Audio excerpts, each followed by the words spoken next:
Hello everyone, আমি রিম্পি। আমি আজকে তোমাদের সবাইকে একটা পনিরের রেসিপি শেয়ার করতে চলেছি।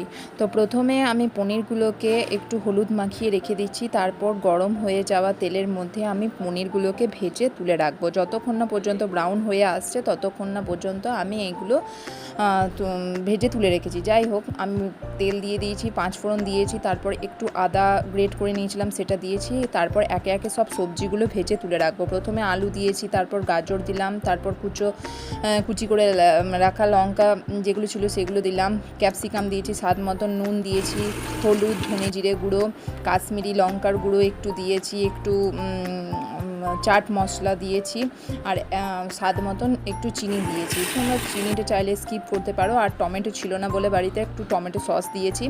তো একটু কষিয়ে নেওয়ার পর জল দিয়ে দিয়েছি, সেদ্ধ হয়ে গেছে। এবার সবজিগুলো পনিরগুলো দিয়ে দিয়েছি। এবার আমি এটা কাসুরি